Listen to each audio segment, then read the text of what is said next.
अनपेक्षित लग्नगाठ भाग 13. आज युविका सचिनसाठी त्याच्या आवडीचा नाश्ता बनवणार असते, म्हणून ती मायाला फोन करून सगळ्यांना घरीच नाश्ता करायला बोलावते. ते सगळे 9 वाजता घरी येतात. माही लगेच युविकाला जाऊन मिठी मारते. माही म्हणते, मम्मा तू आज वडापाव बनवणार आहे. युविका म्हणते, हो, पण माहीला आवडतो का वडापाव? माही म्हणते, हो, खूप जास्त. युविका म्हणते, चल मग मी आज तुला सगळ्यांच्या आधी खायला देते. पण एक प्रॉब्लेम आहे. माही म्हणते, काय? युविका म्हणते, तुला माझी हेल्प करावी लागेल. माही म्हणते, हो, करेन ना. युविका म्हणते, चल मग लगेच. तुम्ही सगळे बसा, मी लगेच गरमागरम नाश्ता घेऊन येते. ती बोलून युविका माईला घेऊन आत जाते. सचिन कुठे आहे? माया आईला विचारते. रात्री उशिरा आला आहे तर झोपलाय अजून. तिची आई बोलते, सुमित जा जरा त्याला उठवून ये. सचिनचे बाबा बोलतात, सुमित तू बस मी बघतो त्याला. बोलून अमित सचिनच्या रूममध्ये जातो. तर सचिन फोनवर बोलत असतो. अमितला पाहून तो त्याला इशाऱ्यानेच 1 मिनिट बोलून त्याला बसायला सांगतो. थोडा वेळ फोनवर बोलून झाल्यावर फोन ठेवून सचिन अमितच्या बाजूला येऊन बसतो. अमित म्हणतो, कसे आहेत वरुणचे बाबा? सचिन म्हणतो, हो आता ठीक आहेत. त्यांच्याच बरोबरच बोलत होतो. अमित म्हणतो, ओके, पण तुमच्या बहिणाबाई रागवल्या आहेत तुमच्यावर? सचिन म्हणतो, सॉरी भाऊजी, काल थोडा उशीर झाला आणि मला ताईचे फोन पण अटेंड नाही करता आले. अमित म्हणतो, अरे मला सॉरी का बोलतोयस? तसं मी मायाबरोबर बोललो आहे, पण तू पण बोलून घे. सचिन म्हणतो, हो, बोलेन मी तिच्याबरोबर. अमित म्हणतो, आणि हो, युविकाला सॉरी बोलायला विसरू नकोस. सचिन फक्त मान खाली घालून हो बोलतो. बरं चल लवकर फ्रेश होऊन ये बाहेर आणि माझं एक काम कर. आज गाडी सर्व्हिसिंगला दिली आहे, ती संध्याकाळी घेऊन ये. मला ऑफिसवरून यायला लेट होईल बहुतेक. आणि आज रात्री आपल्याला ती गाडी पाहिजे आहे गावी जायला. अमित त्याला बोलतो. तसा अमितच्या बोलण्याने सचिनचा चेहरा लगेच पडतो. आता असा चेहरा बनवून काही फायदा आहे का? अमित त्याचा चेहरा पाहून बोलतो. जा लवकर फ्रेश होऊन ये बाहेर. ये सांगून तो बाहेर जातो. थोड्या वेळाने सचिन पण बाहेर येतो. वा, काय भारी वास येतो आहे वड्यांचा. आज आपल्याकडे स्पेशल नाश्ता आहे का? सचिन विचारतो. सुमित म्हणतो, आता वहिनी बनवते आहे म्हणजे स्पेशल असणारच ना. तेवढ्यात युविका सगळ्यांसाठी नाश्ता घेऊन येते. सगळेजण नाश्ता करताना युविकाची तारीफ करत असतात. सचिन मात्र काहीच बोलत नाही म्हणून तिला थोडं वाईट वाटतं. ती त्याच्याकडे बघत असते, पण तो तिच्याकडे बघून पण न पाहिल्यासारखं वागत असतो. माया आणि अमित गेल्यावर सचिन युविकाला बोलतो, तुझं आवरलं की सांग, आपण हॉस्पिटलमध्ये जाऊन येऊ. आणि तो रूममध्ये निघून जातो. थोड्या वेळाने युविका पण रूममध्ये जाते. तर सचिन मोबाईलवर काहीतरी करत बसला असतो. लगेच ती तिची निघायची तयारी करते आणि सचिनला निघायचं का विचारते. हो, चल बोलून तो तिच्याजवळ जातो. तशी ती लगेच थोडी मागे होते. तो तिच्या मागच्या ड्रेसिंग टेबलवर ठेवलेलं घड्याळ उचलून हातात घालत तिला नाश्ता एकदम छान झाला होता बोलतो. तशी ती तिच्या चेहऱ्यावर लगेच स्माईल येते. तोही तिच्याकडे बघून हसतो आणि लगेच तिच्या गालावर किस करून तिच्या पुढे निघतो. ती मात्र लाजून तिथेच डोळे बंद करून उभी राहते. सचिन दरवाजाजवळ जाऊन मागे वळून बघतो आणि तिला आवाज देतो. सचिन म्हणतो, युविका, नक्की जायचं आहे ना, की अजून काही वेगळं विचार आहे? युविका म्हणते, हा, निघूया. ती लाजून बोलते. लगेच दोघं हॉस्पिटलला जाऊन येतात. रात्री सगळे लवकरच जेवून गावी जायला निघतात. जवळपास 7-8 तास ट्रॅव्हलिंग करून त्यांना गुहागराला पोहोचायचं असतं. काकाच्या गाडीतून त्यांच्याबरोबर काकी आणि आई बाबा पण जातात. बाकी सगळे अमितच्या गाडीतून निघतात. सुमित तर एक पण चान्स सोडत नसतो सचिन आणि युविकाला चिडवण्याचा. आणि माया आणि अमित पण त्याला साथ देत असतात. अमित सुमितला गाणी लावायला सांगतो. मग सुमित मुद्दाम शोधून शोधून रोमॅन्टिक गाणे लावत असतो. पहिलं गाणं लावतो. थोड्या वेळाने सचिन युविकाच्या खांद्यावर हात ठेवून बसतो. तर लगेच सुमित गाणं चेंज करतो. सुमित म्हणतो, वा, काय गाणं आहे? अमित म्हणतो, एकदम परफेक्ट फॉर सिच्युएशन. तो आरशातून त्या दोघांना बघून बोलतो. सुमित म्हणतो, अरे दादा, तुला वहिनीला काही मदत करायची असेल तर सांग. फक्त एक प्रॉब्लेम आहे, इथे कोणतं कपाट नाही आहे. माया म्हणते, हां, कपाटाचा काय किस्सा आहे? आम्हाला पण कळू दे. सचिन म्हणतो, काही नाही ग ताई, आणि तू ह्याचं काय ऐकतेस? अमित म्हणतो, अरे काही नाही. तर मग तू काय एवढं चिडतो आहेस? सुमित, तू सांग रे. मग सुमित त्यांना पूजेच्या दिवशीचा किस्सा सांगतो. युविका तर आधीच लाजत असते, आता तर तिची अवस्था लाजून अजून खराब होते. सचिन म्हणतो, सुमित, तू मागे बसला आहेस म्हणून वाचलास. घरी पोचल्यावर बघतो मी तुला. आणि तुम्ही दोघं हसू नका. खरंच ते कपाट उघडत नव्हतं. पहाटे 5 वाजता ते गावी पोहोचतात. थोडा वेळ आराम करून देवदर्शनासाठी जातात. संध्याकाळी नवीन सुनेच्या हातून गावातील सर्व बायकांसाठी हळदी कुंकाचा कार्यक्रम असतो. दुसऱ्या दिवशी सगळे मिळून शेतावर जातात. तिथे आंबा, काजू, नारळाच्या मोठ्या बागा असतात आणि गुहागर म्हटलं तर बीचवर जाणं तर आलंच म्हणून संध्याकाळी सगळे बीचवर जाऊन मस्त एन्जॉय करतात. खूप फोटो पण काढतात. रात्री जेवण करून परत सगळे ठाण्याला यायला निघतात. आता मात्र समीर ड्रायव्हिंग करतो. कारण येताना त्या दोघांना टाईम मिळावा म्हणून अमितने पूर्ण वेळ ड्रायव्हिंग केलं असतं. इथे पण ते पहाटे पोहोचतात. थोडा वेळ आराम करून युविका सगळ्यांसाठी नाश्ता बनवायला किचनमध्ये जाते. तर आधीच सचिनच्या आईने सगळी तयारी केली असते. युविका म्हणते, "आई, मी काही मदत करू का?" आई म्हणते, "अगं, लगेच का उठलीस? थोडा वेळ आराम करायचा होता अजून." युविका म्हणते, "ठीक आहे, दुपारी करेन मी आराम." आई मग दोघी मिळून नाश्ता बनवतात आणि सगळे मिळून नाश्ता करतात. माया आणि अमित पण पहाटे आल्यामुळे तिथेच असतात. माया म्हणते, "युविका, तू उद्या आईकडे राहायला गेलीस तरी चालेल. मग 2 दिवस तुम्ही गोव्याला जाणार आहात आणि तुमची सुट्टी संपते आहे. तर आल्यावर लगेच तुम्हाला पुण्याला जायला लागेल आणि मग तुला घरी जायला मिळणार नाही." "हो, मी पण तिला हेच सांगणार होते," सचिनची आई बोलते. युविका लगेच सचिनकडे बघते, कारण तिला गोव्याबद्दल काहीच माहीत नसतं. माया म्हणते, "अगं, त्याच्याकडे काय बघतेस? तुला जायचं नाही का घरी?" सचिन म्हणतो, "तिला गोव्याबद्दल काही माहिती नाही आहे." युविका काही बोलायच्या आधी सचिन उत्तर देतो, "पण तिला घरी जाण्याची परमिशन मिळाली असते म्हणून थोडा नाराज पण असतो." अमित म्हणतो, "काय माया तू तिचं सरप्राईज खराब केलंस." सचिनचा पडलेला चेहरा बघून बोलतो. माया म्हणते, "सॉरी, पण मला माहीत नव्हतं आणि असं पण मी त्याला युविकाबरोबर बोलून घे आणि नंतर मला सांग कधीचे बुकिंग करायचे आहेत ते. आधीच सांगितलं होतं आणि नंतरच मी बुकिंग केले होते." सचिन म्हणतो, "हो, मी बोललो होतो तिच्याबरोबर, पण सुट्टीचा प्रॉब्लेम होता म्हणून तिचं मला नंतर जाऊ बोलली. आणि तुम्हा दोघांना हेच गिफ्ट द्यायचं होतं म्हणून म्हटलं, मग जवळच जाऊन येऊ 2 दिवसात. तसं आज मी युविकाला सांगणारच होतो. बरं, हे सगळं ठीक आहे, पण युविका, तू खरंच उद्या घरी जाऊन ये. म्हणजे तुझ्या आई-पप्पांना पण बरं वाटेल." सचिनचे बाबा तिला बोलतात. घरी जाणार म्हणून तिच्या चेहऱ्यावर पण लगेच स्माईल येते. "मग खुश ना युविका?" तिच्या चेहऱ्यावरची स्माईल बघून माया बोलते. सचिन मात्र शांतच असतो. रात्री सगळं आवरून झाल्यावर माया सगळ्यांबरोबर टीव्ही बघत बसली असते. दुपारी माहीबरोबर खेळत बसल्यामुळे तिचा आराम झाला नसतो, म्हणून तिला खूप झोप येत असते. "युविका, अगं, किती झोप आली आहे तुला? जाऊन झोपायचं ना तू. दुपारी पण आराम केला नाहीस." सचिनची आई तिला बोलते. "जा, जाऊन झोप बाळा. असं पण 11 वाजले आहेत. आम्ही पण जातो आता," बोलून सचिनचे बाबा रूममध्ये जातात आणि त्याच्याबरोबर आई पण, "चल, आपण पण झोपू आता. खूप थकली आहेस ना तू?" सचिन तिला बोलतो. त्याला पण हे माहीत असतं, कारण टीव्हीपेक्षा पण जास्त वेळ तो तिच्याकडेच बघत असतो. "ठीक आहे," ती बोलून ती पण रूममध्ये जाते. पण आता तिची झोप कुठच्या कुठे पळाली असते. थोड्या वेळाने सचिन पण रूममध्ये जातो, तर ती बेडवर बसून मोबाईलवर टाईमपास करत असते. "अगं, अजून झोपली नाहीस?" सचिन तिच्याजवळ जात बोलतो. तशी ती थोडी घाबरून मागे होते. "अगं, किती घाबरतेस? मी तुला काही खाणार आहे का?" बोलून तो तिच्या बाजूला असलेल्या टेबलवर पाण्याची बॉटल ठेवतो. मग बेडच्या दुसऱ्या बाजूला जाऊन बेडवर आडवा हात तिला गुड नाईट बोलतो. ती पण मोबाईल साईडला ठेवून त्याला गुड नाईट बोलून बेडवर आडवी होते. पण दोघांनाही काही झोप लागत नसते आणि तिच्याप्रमाणे त्यालाही थोडं ऑकवर्ड वाटत असतं. 5 मिनिटांनी तो परत तिच्याकडे बघतो, तर ती जागीच असते आणि ती पण त्याच वेळी त्याच्याकडे बघते. "कम से कम आज एक गुड नाईट किस तो बनती है यार." सचिन तिच्याकडे बघत बोलतो. तीही त्याच्या डोळ्यात पाहत असते, पण कोणताच उत्तर द्यायची तिची हिंमत नसते. मग लगेचच सचिन तिला त्याच्याजवळ घेऊन तिच्या ओठांवर त्याचे ओठ टेकवतो. पण एका मिनिटातच तिच्यापासून बाजूला होऊन तिला सॉरी बोलतो. त्याच्या अशा अचानक वागण्याने ती थोडी कन्फ्यूज होते आणि त्याला सॉरी कशाबद्दल विचारते. "सॉरी म्हणजे तू काहीच बोलली नाहीस ना?" तो तिच्यापासून नजर चोरून बोलतो. त्यावेळेस युविकाला जेवढं त्याच्या वाक्यावर हसायला येत असतं, त्यापेक्षा पण जास्त त्याच्याबद्दल असलेला रिस्पेक्ट आणि प्रेम अजून वाढतो.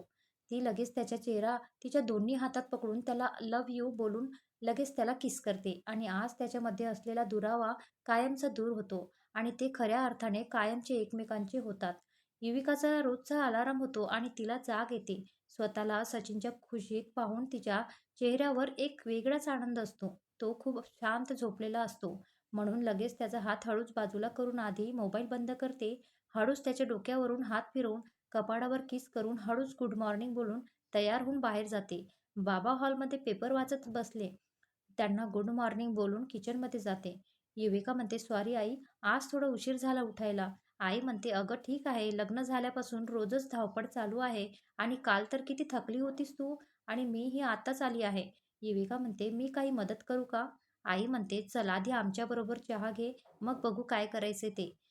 युविका म्हणते, ठीक आहे, तुम्ही चला मी येते लगेच घेऊन. मग ती तिघांसाठी चहा घेऊन जाते. ते तिघी चहा घेतात. नंतर सचिनची आई पूजा करेपर्यंत युविका सगळ्यांसाठी नाश्ता बनवते. 9 वाजले तरी सचिन उठला नाही म्हणून ती त्याला उठवायला रूममध्ये जाते. सचिन शांत झोपला असतो. त्याच्या चेहऱ्यावर मस्त स्माईल असते. त्यामुळे तो तिला एखाद्या लहान मुलासारखा वाटतो. ती त्याच्या बाजूला जाऊन बसते आणि केसांमधून हात फिरवत त्याला आवाज देते. "सचिन, उठ खूप लेट झाला आहे. बघ 9 पण वाजलेत." पण तो काही उठत नाही. उलट तो तिला त्याच्याजवळ ओढून तिला कुशीत घेऊन झोपतो आणि "तू पण 5 मिनिटं झोप माझ्याबरोबर" बोलतो. "अरे काय करतोय? सोड मला." ती त्याच्यापासून लांब जाण्याचा प्रयत्न करत असते. पण तो तिला अजून घट्ट पकडतो. त्याच्यापुढे तिचं काहीच चालत नसतं. तो लगेच तिचे बांधलेल्या केसांना क्लिप काढून घेतो. "सचिन काय करतोयस? आधी तो क्लिप दे मला." "अगं मोकळे केस छान वाटतात तुला." सचिन तिला बोलत तिच्या केसांबरोबर खेळत असतो. "सचिन, तुझं काय चालतं ते कळतंय मला." थोडं लाजून बोलते. "पण उठ आता, आई-बाबा वाट बघत आहेत तुझी नाश्ता करायला आणि मला सोड बघू." आधी तिची बडबड चालू असतात. तो लगेच तिच्या ओठांवर त्याचे ओठ टेकवतो आणि तिची बडबड बंद होते. थोड्या वेळाने तिला डोळा मारून गुड मॉर्निंग बोलतो. तशी ती लगेच लाजून त्याच्या मिठीत शिरते आणि थोड्या वेळाने हळूच त्याच्यापासून लांब होऊन लवकर बाहेर ये बोलून रूमच्या बाहेर जाते. मग सचिन पण फ्रेश होऊन बाहेर येतो. सगळे मिळून नाश्ता करत असतात. सचिन युविकाचं आवरून झालं की तिला घरी सोडून ये. तसं मी फोन करून बोललो आहे तिच्या पप्पांबरोबर. त्याचे बाबा त्याला बोलतात. ठीक आहे चालेल. सचिन बोलतो पण त्याची बिलकुल इच्छा नसते तिला घरी पाठवायची. युविका तुझा नाश्ता झाला की तुझी पॅकिंग करून घे. गोव्याला जायचे म्हणजे सचिन तुला उद्या सकाळी तिथूनच पिक करेल. सचिनची आई तिला सांगते. हो चालेल आई. ती बोलून नाश्ता झाल्यावर युविका रूममध्ये जाऊन पॅकिंग करत असते. सचिन तिच्यासमोर लहान मुलासारखा रुसून बसला असतो. युविका म्हणते, "सचिन, प्लीज ना असा चेहरा करून बसू नकोस. मग माझी अजिबात इच्छा होणार नाही जायची." सचिन म्हणतो, "मी पण तर तेच बोलतोय ना, आज नको जाऊ." युविका म्हणते, "आजच्या दिवसाचं तर प्रश्न आहे ना आणि उद्या सकाळी तर आपण गोव्याला जाणार आहोत." सचिन म्हणतो, "मग तिथून आल्यावर जा." युविका म्हणते, "आणि ते कसं? सुट्टी संपते आहे आपली आणि आल्यावर आपल्याला लगेच पुण्याला पण जायचं आहे." तरी पण सचिन शांत बसून असतो. म्हणून ती त्याच्याजवळ जाऊन बसते. त्याचा हात पकडून क्यूट चेहरा करून "प्लीज" बोलते. तिच्याकडे बघून सचिन "ठीक आहे" बोलतो. तशी लगेच ती त्याला मिठी मारून थँक बोलते आणि त्याच्या गालावर किस करते. सचिन लगेच दुसरा गाल पुढे करतो. मग ती त्या गालावर पण किस करते आणि लगेच उठून परत जात असते. तोपर्यंत सचिन तिचा हात पकडून थांबवतो. अजून एक बाकी आहे. तिच्या ओठांवर बोट ठेवून बोलतो. युविका तिचा हात सोडवण्याचा प्रयत्न करत "आगाऊपणा करू नकोस." ती बोलते. "आगाऊपणा तो तर मी अजूनच केला नाही." सचिन तिला जवळ घेत बोलतो. "अजून काय केलं नाही सचिन?" त्याची आई आत येत विचारते. त्याच्या आवाजाने दोघं लगेच बाजूला होतात आणि युविका जाऊन परत बॅग पॅक करते. सचिन म्हणतो, "काही नाही गं, ते युविका माझ्या पॅकिंगबद्दल विचारत होती." तो थोडा अडखळत बोलतो. आई म्हणते, "बरं ते ठीक आहे. युविका, ही थोडी मिठाई आहे घरी घेऊन जाण्यासाठी. आठवणीने घे. आणि तुझी पॅकिंग झाली का?" युविका म्हणते, "हो, घेते आणि पॅकिंग पण झालीच आहे." आई म्हणते, "बरं ठीक आहे. मग लवकर निघा, म्हणजेच तुला तेवढाच वेळ मिळेल सगळ्यांबरोबर गप्पा मारायला." "हो आई." बोलून युविका लगेच आवरून घेते आणि तयारी करून सचिनला निघायचं का विचारते. "चला आता काय निघायचं तर आहेच." बोलून तिला मिठी मारतो. "I am going to miss you so much." बोलून तिच्या कपाळावर किस करतो. तीही त्याला मिठी मारून "मी टू" बोलते. मग तो तिला घरी सोडायला जातो. त्यावेळी घरी फक्त युविकाची आई असते. त्यांच्याबरोबरच थोड्या गप्पा मारून परत घरी येतो. 2 दिवसांनी सचिनचा बर्थडे असतो. युविकाला त्याला सरप्राईज द्यायचं असतं म्हणून तो गेल्यावर ती लगेच बाहेर जाऊन थोडं सामान घेऊन येते आणि आईबरोबर गप्पा मारत ते कंप्लीट करत असते. बोलतात बोलता राज आणि जान्हवीचा विषय निघतो. राज जेव्हा परत सुट्टीवर येईल तेव्हा त्यांची एंगेजमेंट करायचा विचार चालू आहे. आई तिला बोलते. तेव्हा तिला आठवतं राजचा मेसेज आला होता. मग युविका लगेच राजला फोन करते. राज म्हणतो, "हॅलो मिसेस पाटील." युविका म्हणते, "बरा आहेस ना तू?" राज म्हणतो, "मी एकदम मस्त. तुम्ही कशा आहात?" तो थोडा नाराज होऊन बोलत असतो. युविका म्हणते, "तू नीट बोलला नाहीस तर मी फोन ठेवते." राज म्हणतो, "ठीक आहे चालेल." युविका म्हणते, सॉरी ना, मला खरंच वेळ नाही मिळाला तुला कॉल करायला. पण तू पण ना तर नाही केलास." राज म्हणतो, "मी तुला मेसेज केला होता, फ्री झालीस की कॉल कर म्हणून. मला तुला सगळ्यात आधी काहीतरी इम्पॉर्टंट सांगायचं होतं." युविका म्हणते, "रिअली सॉरी. पण ह्या 4-5 दिवसात वेळच नाही मिळाला." "बरं ते जाऊ दे. काय सांगायचं आहे?" राज म्हणतो, "चल जास्त नाटक करू नकोस." तुला माहीत आहे म्हणून तर कॉल केला आहेस, बरोबर ना? राज तिच्यावर कितीही नाराज असला तरी तो तिच्यावर जास्त वेळ नाराज राहू शकत नाही आणि हे तिला खूप चांगलं माहीत असतं. युविका म्हणते, "मला कुठे काय माहिती आहे?" मुद्दाम नाटक करत बोलते. राज म्हणतो, "बरं चल, तुला माझ्याकडून ऐकायचं आहे तर मीच सांगतो. तर तू घरी येऊन गेल्यानंतर आम्ही सगळे जान्हवीच्या घरी गेलो होतो आणि पुढच्या सुट्टीमध्ये एंगेजमेंट करायचा प्लॅन आहे." युविका म्हणते, "काँग्रॅच्युलेशन! खरंच खूप छान गोष्ट आहे." मग तर लगेच प्लॅनिंग करायला लागेल सगळ्या गोष्टींची. ती खूप आनंदाने बोलते. राज म्हणतो, "युविका जरा शांत हो. अजून खूप वेळ आहे. मला अजून परत जायला पण 5 दिवस बाकी आहेत." युविका म्हणते, "हो, ते पण आहेच. बरं मला सांग, ह्या लग्नाच्या गडबडीत तुम्हा दोघांना थोडा तरी वेळ मिळाला ना का? तुझं ठीक आहे, पण जान्हवीचा पण विचार कर." राज म्हणतो, "चला युविका मॅडम परत आल्या." युविका म्हणते, "म्हणजे?" राज म्हणतो, "लेक्चर जे चालू केलंस." युविका म्हणते, "जा. यापुढे तुला ना काहीच सांगणारच नाही." राज म्हणतो, "अगं लगेच काय चिडतेस? आणि जायच्या 2 दिवस आधी येणार आहे मी तिथे." युविका म्हणते, "गुड. पण माझ्या मैत्रिणीची चांगली काळजी घ्यायची. आधीच सांगते." राज म्हणतो, "हे बरं आहे. आणि भावाचं काय?" युविका म्हणते, "ते माझी वहिनी बघून घेईल. तोपर्यंत राणी कॉलेजवरून परत येते." "हाय दी, कधी आलीस?" ती बोलून तिला मिठी मारते. युविका पण तिला मिठी मारून, "मी दुपारीच आली आहे" बोलते आणि राजला बाय बोलून फोन ठेवून देते. राणी म्हणते, "आता पण जिजूंबरोबर बोलते इथे आहेस तर आमच्याबरोबर पण बोल ना." युविका म्हणते, "राजचा फोन होता आणि सचिनला तर मी आल्यापासून फोन केलाच नाही आहे." राणी म्हणते, "दाखव फोन, मी चेक करते." युविका म्हणते, "हे घे, पण आधी हे तर सांग पेपर कसा गेला?" फोन तिच्याकडे देत बोलते. राणी म्हणते, "राहू दे, तुझा फोन तुझ्याजवळ आणि पेपर एकदम मस्त गेला. आता 2 दिवस आराम आणि मग लास्ट पेपर. पण हे सगळं काय करत बसली आहेस?" युविका म्हणते, "अगं बर्थडे गिफ्ट." राणी म्हणते, "अगं, पण ते तर रेडी आहे." युविका म्हणते, "हो, माहीत आहे. पण ते मी गोव्याला कसं घेऊन जाणार? म्हणून हे छोटंसं गिफ्ट." राणी म्हणते, "पण हे काय बनवते आहेस?" युविका म्हणते, "पूर्ण झालं की बघ." थोड्या वेळाने पाटील पण घरी येतात. युविका लगेच त्यांना जाऊन भेटते. आज युविका येणार म्हणून ते पण लवकर घरी आले असतात आणि येताना तिचा फेवरेट नाश्ता समोसे पण घेऊन येतात. मग ते चौघं बसून गप्पा मारत चहा नाश्ता करतात. तेवढ्यात गीता आणि जान्हवी पण युविकाला भेटायला तिथे येतात. मग त्या तिघी रूममध्ये जाऊन गप्पा मारत बसतात. तेवढ्यात युविकाला सचिनचा फोन येतो. तिला सोडून गेल्यापासून फोनवर जरी त्यांचं बोलणं झालं नसलं, तरी सतत मेसेज चालूच असतात.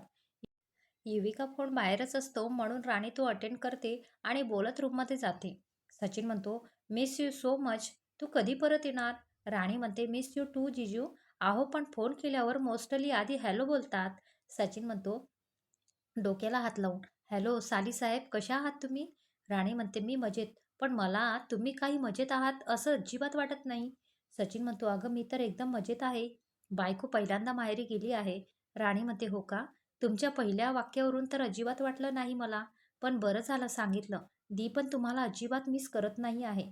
युविकाच्या बाजूला बसून राणी बोलते. तसं युविका लगेच तिच्या हातातून फोन घेते. गीता आणि जान्हवी लगेच तिला चिडवायला लागतात. युविका म्हणते, "हॅलो बोल." सचिन म्हणतो, "काय करतेस?" युविका म्हणते, "काही नाही. गीता आणि जान्हवी आली आहे तर गप्पा मारत होतो." सचिन म्हणतो, "मग आमची आठवण येते की नाही?" युविका म्हणते, "हो, पण मी तर नंतर फोन करू का?" त्या तिघी तिला खूप छळत असतात म्हणून ती बोलते. सचिन नाराज होतो, बोलतो, "ओके चालेल. I love you." युविका म्हणते, "ओके ठीक आहे, बाय." सचिन म्हणतो, "आधी मला रिप्लाय दे, मग फोन ठेव." युविका म्हणते, "हो, बोलली ना." "तू आय लव्ह यू बोलू शकतेस गं. आम्हाला काही प्रॉब्लेम नाही आहे." गीता लगेच बोलते. सचिन म्हणतो, "मी वाट बघतोय." युविका म्हणते, "बाय." सचिन बोलून फोन ठेवते आणि लगेच I love you too type करून मेसेज पाठवते. रात्री उशीरपर्यंत जागून युविका गिफ्ट कंप्लीट करते. सकाळी 8चं फ्लाईट असतं म्हणून सचिन आणि अमित तिला 6लाच घ्यायला जातात. अमित त्यांना एअरपोर्टला सोडायला जाणार असतो. युविकाला सोडायला तिचे पप्पा तिच्याबरोबर खाली येतात. सचिन आणि अमित गाडीतून उतरून त्यांना भेटतात आणि लेट व्हायला नको म्हणून ते तिघे लगेच तिथून निघतात. सचिन पुढे बसायला जातो. अमित म्हणतो, "तू मागे बसलास तरी चालणार आहे. असं पण तुम्हाला मिस यू आणि अजून काही बोलायचं असेल." "काय भाऊजी तुम्ही पण? आम्ही दोघं काही कॉलेजमधले गर्लफ्रेंड बॉयफ्रेंड आहोत का?" सचिन गाडीत बसत युविकाकडे बघून बोलतो आणि तिला डोळा मारतो. युविका लाजून लगेच खिडकीतून बाहेर बघते. इथून ते एअरपोर्टला जातात. मग 9:30ला गोव्याला आणि 10 वाजता हॉटेलवर पोहोचतात. मायाने त्यांच्यासाठी मस्त हॉटेल बुक केलं असतं.